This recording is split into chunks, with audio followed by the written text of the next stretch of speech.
Now, we go to Essendon, of course. Believe it or not. And there is so many different views and so many coloured views. There's only one group of people you can go to on this matter, and that's Hawthorn supporters, in that they hate the AFL and Essendon with equal passion. So it sort of blends it out. As you know, Ross, I've been investigating this particular matter since 1984, when the Essendon Football Club alleged that Hawthorn were sniffing an illegal substance. And we covered that particular issue with Mr. Sheedy at the time. Not that he was all that happy about it. So let's put this into perspective, because the irony is, of course, that the AFL is much maligned over this. Let's go back to the beginning of this.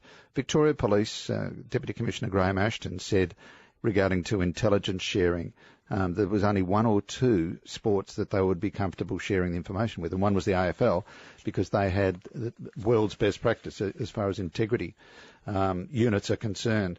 Go back to the Australian Crime Commission announcement. Remember how Andrew Demetrio was at the front there and virtually acted as a spokesman for all the sports? There was a reason for that, and that is the ACC and the government saw the AFL as the white hats, that they had the least to worry about of the sports that they were talking about. So much so that Demetrio's plane was delayed more than an hour at Tullamarine, and the message went up, we're not going to make the press conference. They suspended the press conference to make sure Demetrio was there. Make no mistake that if in the culpability range, if we make it a Richter scale, Robert Richter scale of 10, then you'd probably have the AFL and Essendon at 2.5 and the NRL at 9.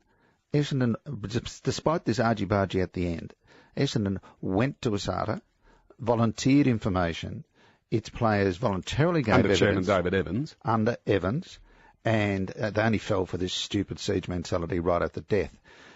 Compare this with the NRL, who've had their head in their sand and their bottoms exposed. When this matter is complete, make no mistake, the NRL will be the ones with the black eye. The AFL are really collateral damage. And I remember biochemist Shane Charter. Now, he made comments saying that James Hird specifically said to Stephen Dank, this matter must be ASADA compliant. So we are talking about a rogue operative and governance. Charter, incidentally, is writing his own tell-all book, which should be interesting and probably will glow in the dark, called Uncharted Waters. So that will be of some interest. Why have the players not been charged? Because ASADA says they can establish that non-compliant drugs went to Essendon, but they can't as yet establish which player took what because of the lack of records. If they get those records, those players... Do those records exist? Well, you'd have to ask Stephen Dank, and Stephen Dank's answers have been... I repeat my question of about 6 o'clock this morning to Burnzo. If my doctor injects me with something and I say to him, what did you inject me with? And he says, I'm not telling... Can I take him before a Supreme Court judge and the judge order that the doctor tell me what he injected me with? Undeniably, yes, because the patient-doctor confidentiality is not broken. You're the patient. So you say that he's not a doctor. No, I know he's not a doctor. So, yeah, you can.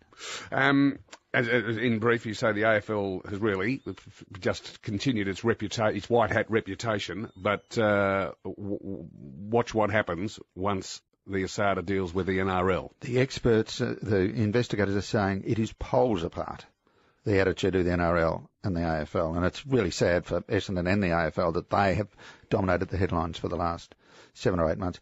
Essendon, they're not bad people. Make no mistake, they're not bad. Hird is not a bad person. Nobody went out there to harm their players. Nobody made this an experiment. It got out of control.